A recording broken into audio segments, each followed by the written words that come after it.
ऐसा लगता है भारत सरकार ने ये ठान लिया था कुछ भी हो जाए कंगलुओं को भारत में हाइड्रोजन ट्रेन में तो नहीं चढ़ने दूंगा। तभी तो भाई जहाँ एक तरफ बुलेट ट्रेन की स्पीड से फेंसिंग हो रही है, कंगलुओं को चुन चुन कर भगाया जा रहा है। वहीं दूसरी तरफ खबर आती है भारतीय रेलवे ने जिंद सोनीपत मार्ग पे पहली स्वदेशी हाइड्रोजन ट्रेन चलाने की मंजूरी दे दी है।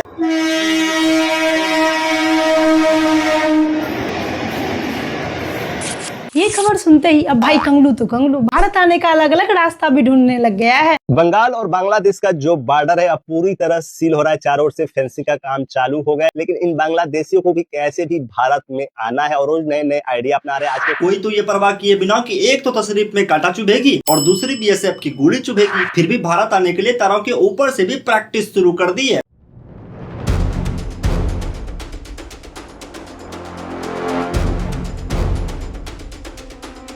इन स्वरों को ये भी नहीं लग रहा है कि बीएसएफ की एक गोली इन्हें हूर के पास पहुंचा देगी, लेकिन फिर भी इन्हें भारत आने का प्रयास करना है। अब क्यों करना है? क्योंकि भारत से बांग्लादेश हर एक पैरामीटर में आगे जो है, इनमें से एक पैरामीटर मैं आपको लगे हाथों दिखा भी देती हूँ।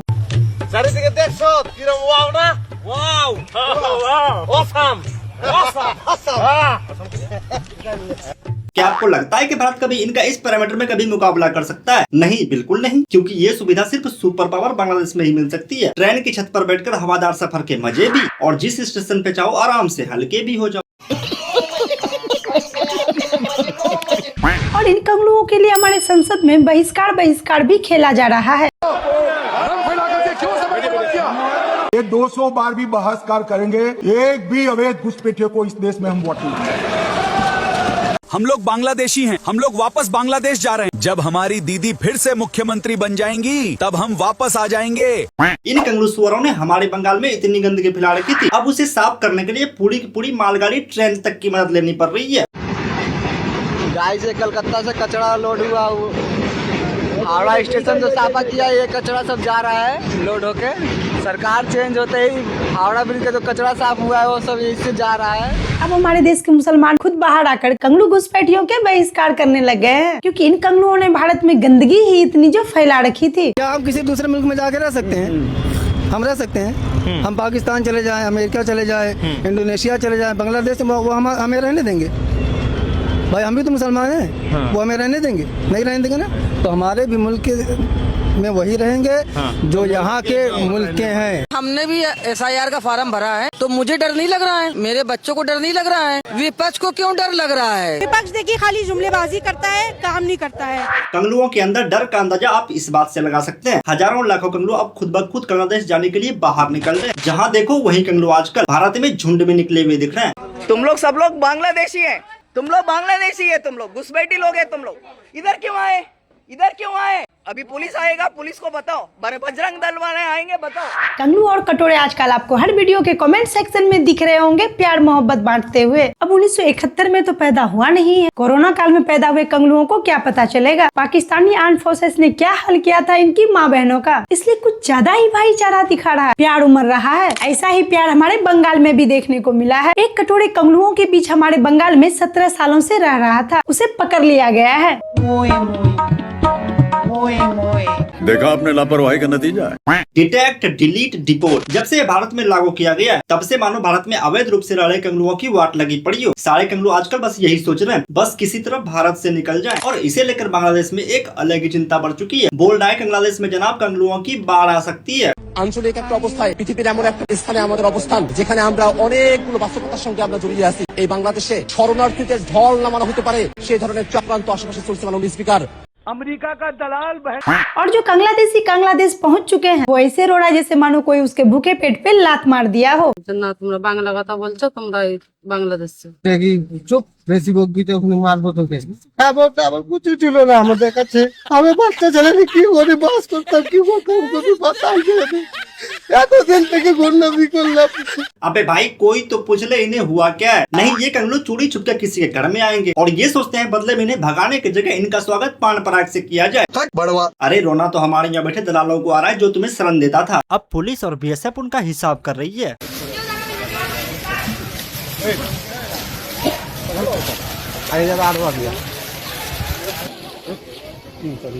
संगे चलो। और अगर इसके खिलाफ कोई आवाज उठाए तो ये दलाल बोलता था।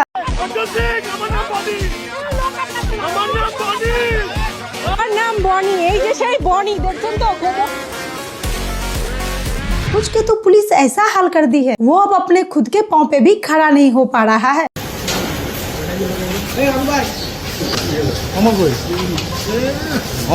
ये हाल है आजकल कंगलू के आका के, जो कंगलू को आयकर बना कर देता था। और कंगलू के तो हाल आपको पता ही है कि कैसे सरेआम हुड के पास पहुंचाया जा रहा है। बेचारे बीजेपी कंगलू को उठाते उठाते थक गए। अब उनको खुद से ही रातों को ढोल लगाड़े बजाकर ये बोलना पड़ रहा है, बेटा बॉर्डर के करीब मत जाइयो वरना बीएसएफ हुड के पास पहुंचा देगा।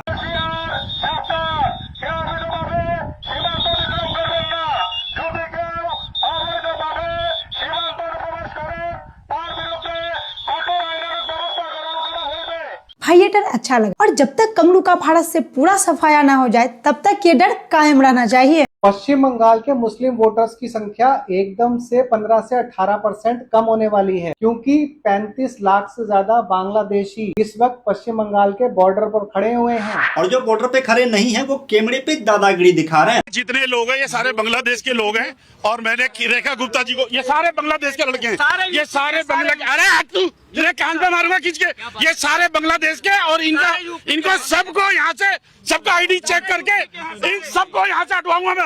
नहीं, बॉर्डर पे और भारत के अंदर कंगलुओं के अंदर डर का माहौल कम है। जो कोई ये वीडियो बनाकर पोस्ट कर रहा है,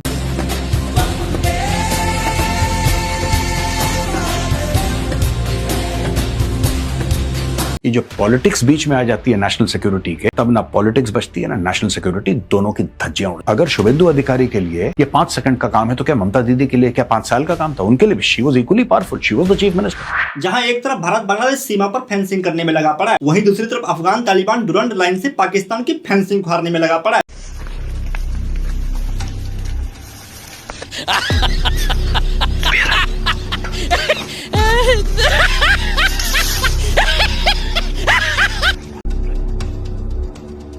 भाई इसे कहते हैं चोर के घर में चोरी होना, कटोरे की फेंसिंग ही उखाड़ ले जा रहा है। और इन कटोरों को डर सता रहा है इंडिया का। लिख के रख लो, अनकरीब भारत पाकिस्तान पर बहुत बड़ा हमला करेगा। अगर जरा भी महसूस हुआ कि चाइना और पाकिस्तान और करीब आ रहे हैं, आप लोग रोना बंद कीजिए। एक डर खत्म हुआ नहीं था, अब कटोरों के सर पे एक नया डर मंडराने लगा है, और वो डर है ट्रंप की नाराजगी का, क्योंकि ट्रंप ने पाकिस्तान को इजराइल को रिकॉग्नाइज करने का प्रेशर डालना शुरू कर दिया है। वो ये कह रहे हैं, अमेरिकन ये कह रहे हैं कि इजराइल को रिकॉग्नाइज करें, और पाकिस्तान के ऊपर भी एक ये कहा जा रहा है कि पाकिस्तान को भी रिकॉग्नाइज करना है। अब सीधी सी बात है कि इस वक्त पाकिस्तान ने तो कह दिया है कि हम रिकॉग्नाइज नहीं कर सकते। हमारी तो पोजीशन इस तरह की है कि हमारे तो पासपोर्ट के ऊपर लिखा हुआ है कि हमने इजराइल के अलावा दुनिया के हर मुल्क के लिए ये है। मैं समझता हूँ ये जो ट्रंप साहब ने कोशिश की है कि इजराइल को रिकॉग्नाइज करवाया जाए, ये सिर्फ और सिर्फ कोशिश है इजराइल को खुश करने के लिए। अभी तक इन्हें ये समझ में नहीं आया कि इजराइल और अमेरिका दोनों एक ही हैं, और अमेरिका जो भी कर रहा होता है इजराइल के मर्जी के बगैर नहीं, और इजराइल को रिकॉग्नाइज करने में जाता ही क्या है। जो ट्रंप को नोबेल पुरस्कार दिलवा सकता है वो तो इतना कर ही सकता है। और रही बात पासपोर्ट बदलने की, अरे जो अब्बा बदल सकता है वो तो कुछ भी कर सकता है। एक तरफ चाइना आजकल भाव नहीं दे रहा है, और दूसरी तरफ ट्रंप अपना रंग दिखाना शुरू कर दिया है। आजकल भिखारिस्तान के अंदर ऐसा डर का माहौल हो रखा है, कटोरे डिफेंस मिनिस्टर को अपना पूर्वस्ता याद आ रहा है। ख्वाजा आसिफ साहब जो कि डिफेंस मिनिस्टर है पाकिस्तान के एक न्यूज चैनल पर इंटरव्यू देते हुए ख्वाजा साहब ने कहा कि मेरे पूर्वज हिंदू थे, यानी कि जो इनके फोर फादर्स थे या इनकी फैमिली में कुछ जनरेशन पहले जो लोग थे वो हिंदू थे। खैर ख्वाजा साहब ने ये बात मान ली और टीवी चैनल पर मान ली, और उनका एक लिए बड़ा वायरल है, और उसके ऊपर लोग बातें कर रहे हैं। इससे पहले जब हम ये बातें कहा करते थे, या तारिक फतेह साहब थे और कई दूसरे लोग जब ये कहते हैं कि जी जो पाकिस्तानी हिंदुस्तान से यहाँ आए हैं, चाहे पहले से यहाँ थे जो भी थे, तो ये सबके सब जो है वो ना तो तुर्क है और ना ही ये कह लीजिए कि इनका ताल्लुक जो है वो अरब कंट्रीज से है, ना ये अरब है ना ये तुर्क है, मगर कोई मानने को तैयार ही नहीं होता था कि हमारा डीएनए जो है वो हिंदुस्तानी है। तो दोस्तों ये थी आज की वीडियो। इस वीडियो पर आपकी क्या राय है, आप अपनी राय कमेंट में दे सकते हैं। अगर आपको वीडियो पसंद आई हो तो वीडियो को लाइक कर चैनल को सब्सक्राइब कर लीजिएगा, ताकि ऐसी ही वीडियो आप और भी देख सके। आज की इस वीडियो में बस इतना ही। जय हिंद, वंदे मातरम।